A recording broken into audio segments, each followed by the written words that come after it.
बाबू, mines occasional training rules 1966, MVTR 1966 से कुछ MCQ लिए हैं, कुछ एक्सप्लेन कर देते हैं इनको।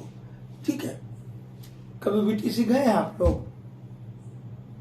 VTC गए होंगे बेटा, तो वहां देखे होंगे आप लोग, ट्रेनिंग अफसर भी रहते हैं, ट्रेनर रहते हैं ना। ट्रेनर क्या करते हैं? ट्रेनिंग देते हैं। ट्रेनिंग अफसर सबका बॉस होगा ट्रेनर का। और ट्रेनर में कौन कौन रहते हैं? आपके ओवरमैन साहब लोग रहते हैं, फोरमैन साहब रहेंगे, इलेक्ट्रिकल वाले, मैकेनिकल वाले, यही लोगों को देखे होंगे आप लोग।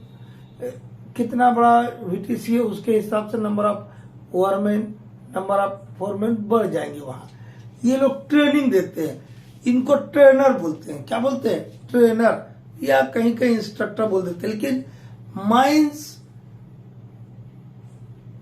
वोकेशनल ट्रेनिंग रूल्स 1966, इनको जो ट्रेनिंग देता है उसको ट्रेनर बोलता है। ठीक है, और एक आपका ट्रेनिंग अफसर रहता है। तो ट्रेनर के लिए भी कुछ क्वालिफिकेशन दिया हुआ है।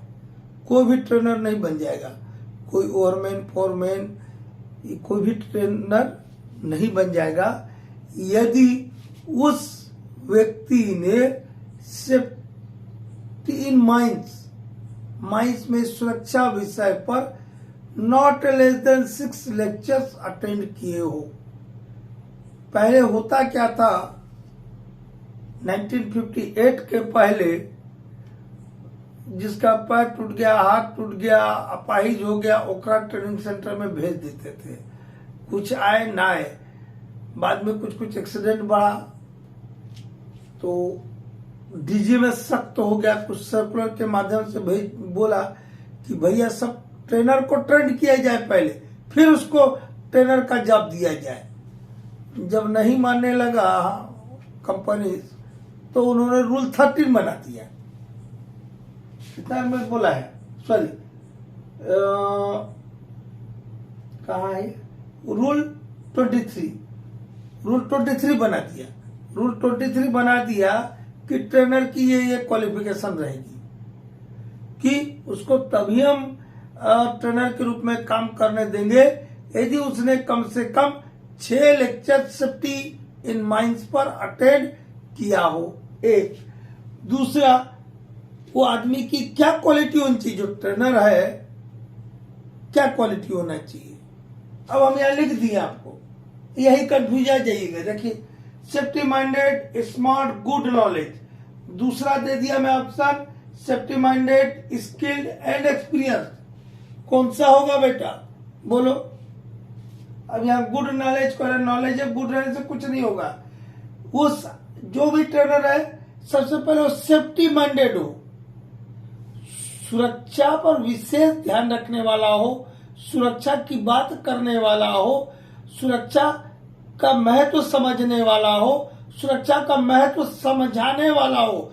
इतनी सारी गुण जिसके अंदर है उसको बोलेंगे सेफ्टी माइंडेड। स्किल्ड क्या होना चाहिए, स्किल्ड हर चीज को बारीकी से परखने वाला चाहिए। और एक्सपीरियंस्ड, माइंस में काम किया हो, एक्सपीरियंस्ड वर्कर हो, एक्सपीरियंस्ड सुपरवाइजर हो।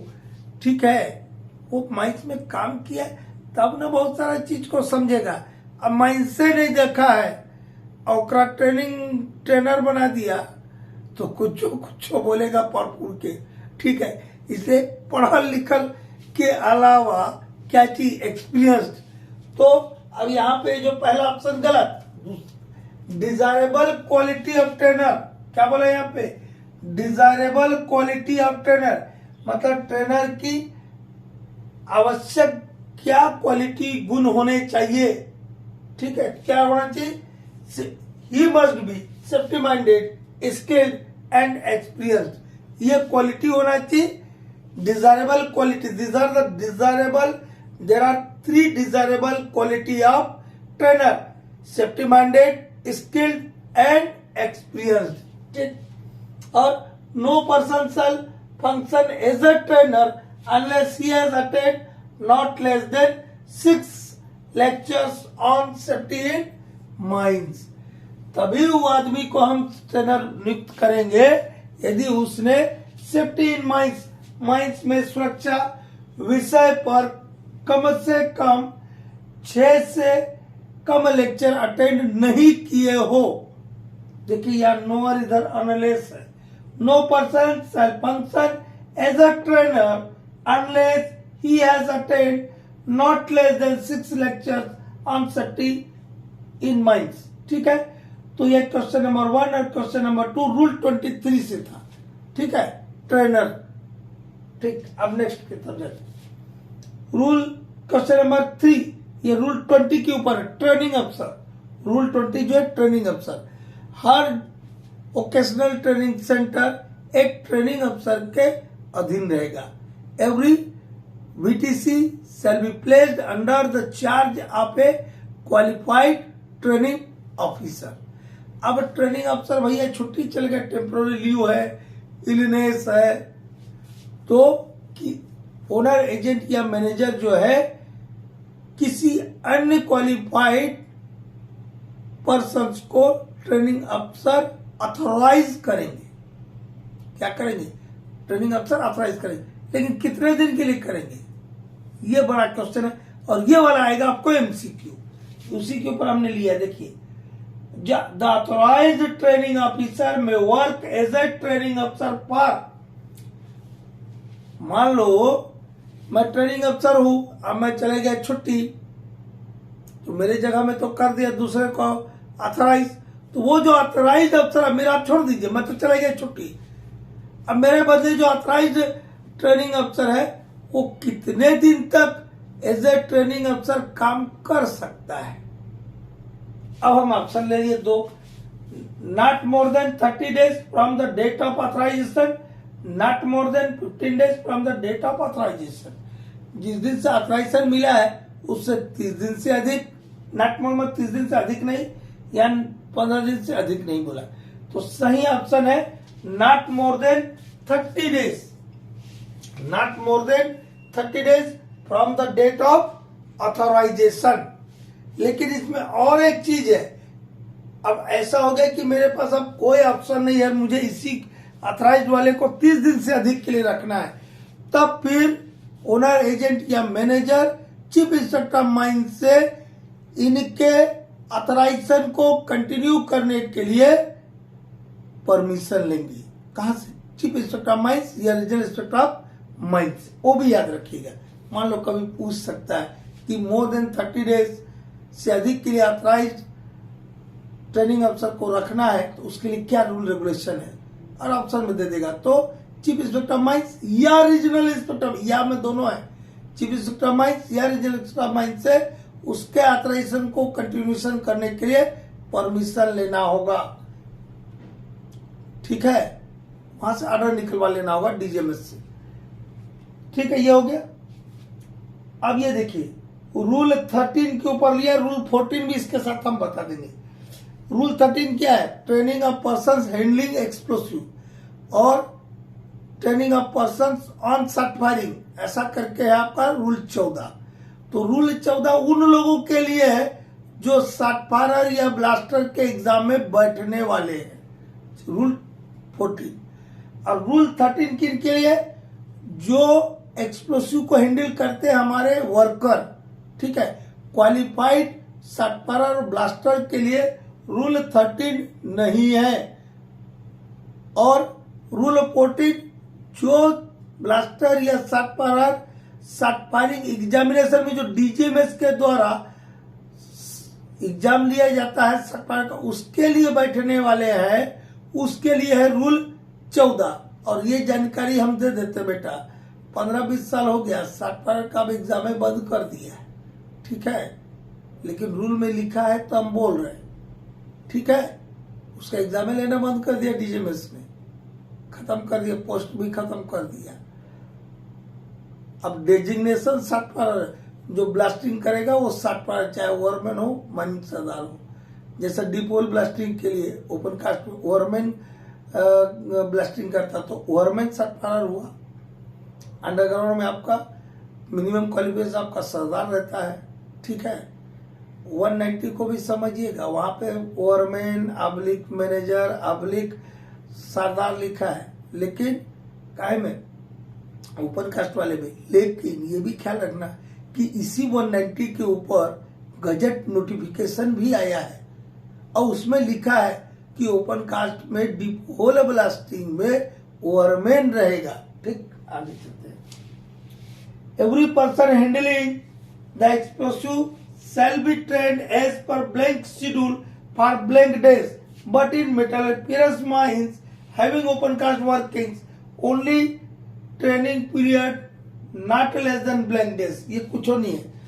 क्या बोलता है कि जो हमारे वर्कर, इसमें क्या बोला हम रूल 13 में हैंडलिंग ऑफ एक्सप्लोसिव में क्वालिफाइड शॉट फायरर और ब्लास्टर इसमें शामिल नहीं है। वो व्यक्ति शामिल है जो बारूद को हैंडल करते हैं, उनको शेड्यूल 6 के अनुसार, शेड्यूल 6 के अनुसार 6 दिन का ट्रेनिंग दिया जाएगा।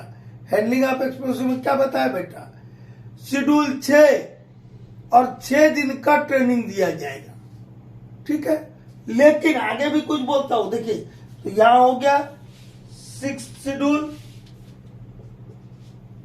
और 6 वर्किंग डेज, 6 दिन का ट्रेनिंग।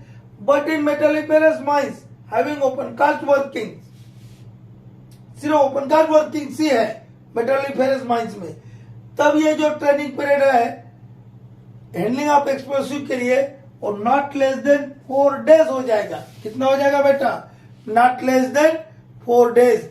और कहीं तोड़ करके ये वाला पूछ लिया तो बहुत सारा बच्चा लोग ये 6 दिन वाला लिख देगा, बोलेगा सर आपके ही वीडियो देखा था।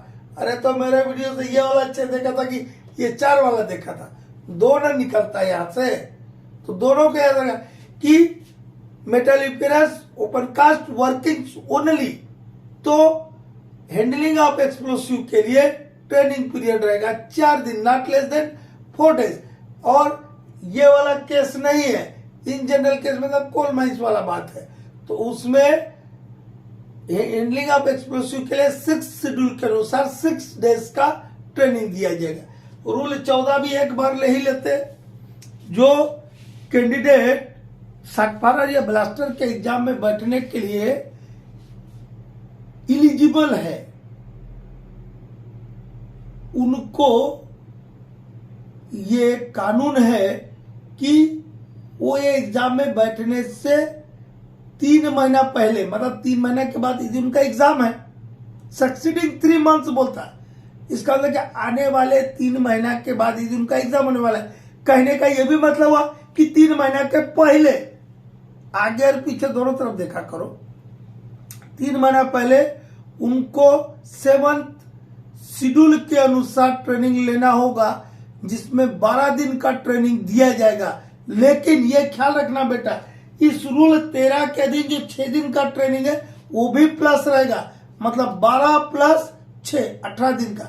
ये तो 6 दिन का ट्रेनिंग करना ही होगा, प्लस 7 शेड्यूल के अनुसार 12 दिन का भी ट्रेनिंग करना होगा on shot firing. Shot firing के लिए, शॉट फायरर का एग्जाम में बैठने के लिए जो शॉट फायरिंग का ट्रेनिंग होता है वो 7 शेड्यूल के अनुसार 12 दिन का रहेगा, लेकिन वो इन एडिशन टू रूल 13, और रूल 13 में कितना दिन का है, 6 दिन। मतलब टोटल यदि आपको शॉट फायर के एग्जाम में बैठना है तो 6 + 12 दिन का ट्रेनिंग, 6 + 12 मतलब 18 होता है, 18 दिन का ट्रेनिंग हो गया, क्योंकि 6 शेड्यूल में 6 डेज और 7 शेड्यूल में 12 डेज। ठीक है, तो मोटा मोटी ये आपका MBTR से हुआ।